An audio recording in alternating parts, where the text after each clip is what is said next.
تستطب القروح ويبرأ جروح الكثير الجريح وينشط ذاك السقيم العليل وقد كان بالسقم دهرا طريق فبالله كم تستطب صلی اللہ علیہ وسلم پر جادو ہو گیا تھا. آپ صلی اللہ علیہ وسلم باتیں بھولنے لگ گئے تھے اور آپ صلی اللہ علیہ وسلم اکثر سستی کا شکار رہنے لگ گئے تھے. تو اس وقت میں نبی پاک صلی اللہ علیہ وسلم نے خواب دیکھا کہ دو فرشتے، ایک آپ کے پاؤں میں کھڑا ہے اور ایک آپ کے سرہانے کھڑا ہے. وہ آپس میں باتیں کر رہے ہیں، جن میں سے ایک کہہ رہا ہے کہ لگتا ہے ان پر جادو ہوا ہے، اور پھر دوسرا جو ہے وہ سورۃ فلق اور سورۃ ناس پڑھ رہا ہے. اور اس طرح فلق اور ناس نبی پاک صلی اللہ علیہ وسلم کو سکھائی گئی. کہتے ہیں ہم یہ تو اس کا سیاق و سباق تھا جس پر میں نے مختصراً بات کی. اب ہم آتے ہیں سورۃ فلق کے ترجمے کی طرف. قل اعوذ برب الفلق، قل اعوذ برب الفلق. قل فرما دیجئے یا کہہ دیجئے اے نبی صلی اللہ علیہ وسلم، اعوذ میں پناہ مانگتا ہوں برب الفلق، صبح کے رب کی. رب الفلق، فلق ہے صبح کا رب. قل جو ہے یہ قل کا لفظ آپ دیکھیں گے آپ کو قرآن میں بارہا. قرآن میں کچھ ایسے الفاظ ہیں جو اگر آپ یاد کر لیں نا تو آپ کو بہت زیادہ اس کا ترجمے کی سمجھ آنی شروع ہو جائے گی، جو کہ بارہا استعمال ہوتے ہیں. ان بارہا استعمال ہونے والے الفاظ میں سے ایک لفظ قل بھی ہے.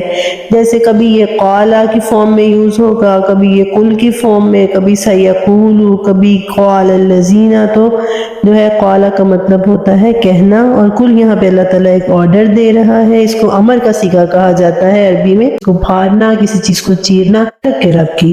فلق جو ہے یہ صبح کے وقت کو کہا جاتا ہے. اس کا لفظی مطلب ہوتا ہے کسی چیز کو پھاڑنا، کسی چیز کو چیرنا، یعنی رات کی تاریکی کو پھاڑ کے اللہ تعالیٰ صبح نکالتا ہے. جیسے قرآن پاک میں ایک اور جگہ پہ فرمایا گیا فالق الاصباح، اللہ کو کہا گیا جو صبح کو پیدا کرنے والا ہے، جو رات کی روشنی، جو رات کی تاریکی میں سے صبح کو نکال لاتا ہے. فالق الحب والنوا، جو گٹھلی کو پھاڑ کر اس کے اندر سے پودا اور درخت نکال دیتا ہے. یہاں پہ فلق سے مراد صرف یہ نہیں، صبح کا نہیں مطلب، صبح کا مطلب نہیں ہے کہ ہم صرف صبح کے وقت سے پناہ مانگ رہے ہیں، بلکہ من شر ما خلق، ہر اس چیز سے اللہ ہم تیری پناہ میں آتے ہیں جو تو نے پیدا کی ہے. یعنی یہ کیا بات ہوئی کہ ہر وہ چیز جو اللہ نے پیدا کی ہے اس کی برائی. اس کا مطلب یہ ہے کہ دنیا میں صرف اللہ تعالیٰ کی ذات وہ ذات ہے جو کمپلیٹ ہے، جو مکمل ہے، جس میں برائی کا، شر کا کوئی پہلو نہیں پہلو ہے، برائی کا پہلو ہے. تمام محلوقات کے اندر شر کی پوٹینشل، شر کا ایلیمنٹ موجود ہے.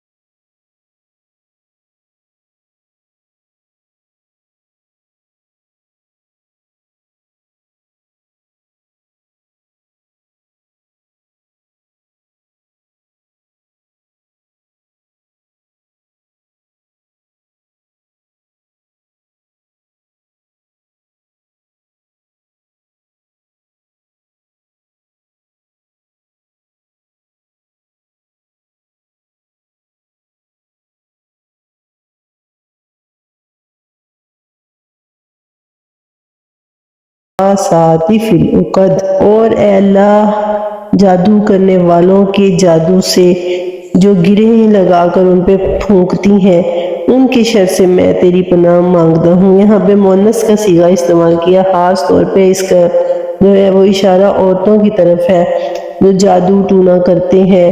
یعنی جادو ٹونا، جادوگری، یہ سب کچھ، سحر، یہ موجود ہے دنیا میں، یہ موجود ہے.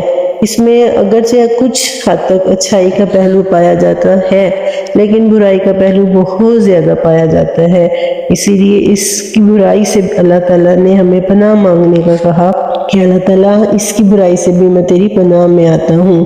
شیطانی اعمال جو ہے ان کا آغاز حضرت سلیمان علیہ السلام کے دور میں ہوا.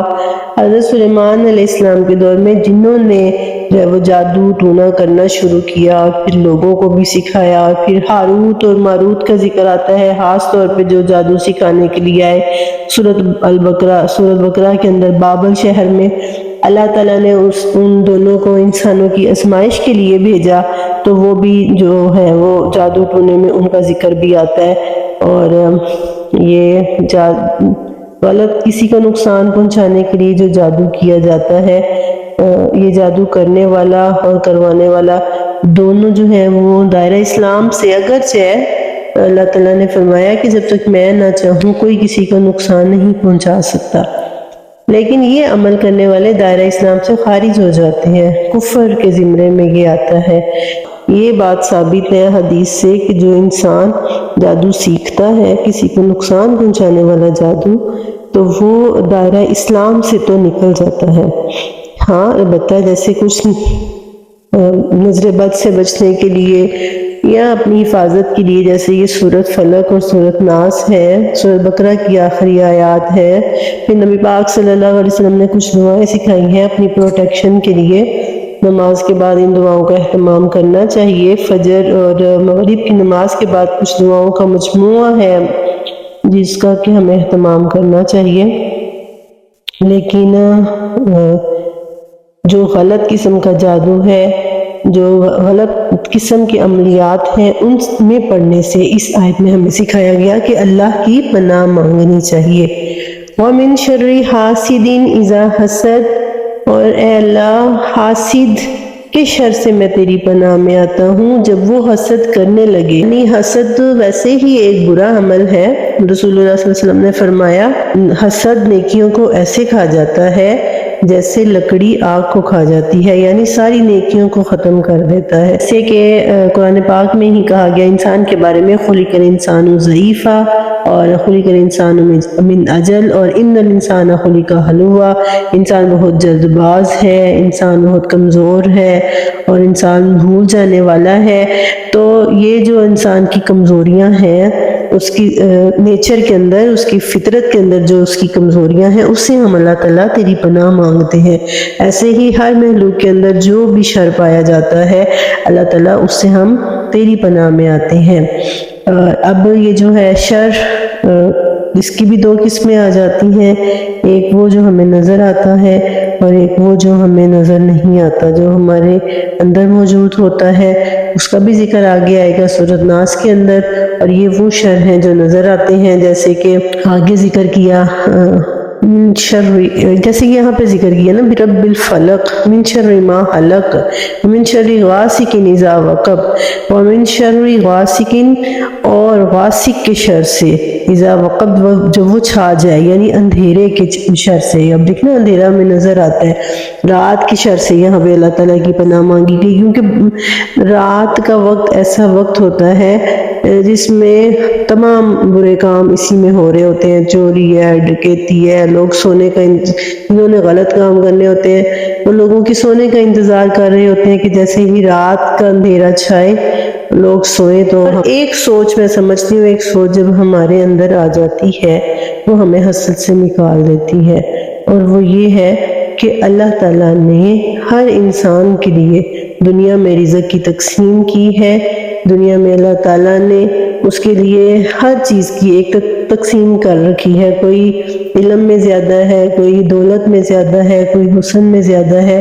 تو حاسد جو ہے وہ سب سے پہلے یہ کرتا ہے کہ وہ اللہ کی تقسیم پر ناشکری کا اظہار کرتا ہے۔ جب ہم اللہ کی تقسیم پر راضی ہو جاتے ہیں تو پھر ہم اپنے آپ کو حسد سے پاک کر لیتے ہیں۔ ایک چیز حسد سے بچنے کے لیے، اور دوسری چیز یہ کہ جب انسان یہ سوچ لیتا ہے کہ یہ دنیا فانی ہے، اس دنیا میں جو کچھ بھی ہمیں ملا ہے، یا جو کسی کو اگر ہم سے کچھ زیادہ ملا ہے، یا جو بھی نعمتیں اگر ہمارے پاس کم ہیں کسی کے پاس زیادہ ہے، تو وہ سب جو ہے وہ فانی ہے، ختم ہو جانے والی ہے۔ اللہ تعالیٰ نے جو آخرت کی زندگی ہمارے لیے بنا رکھی ہے وہ ہمیشہ ہمیشہ قائم رہنے والی ہے۔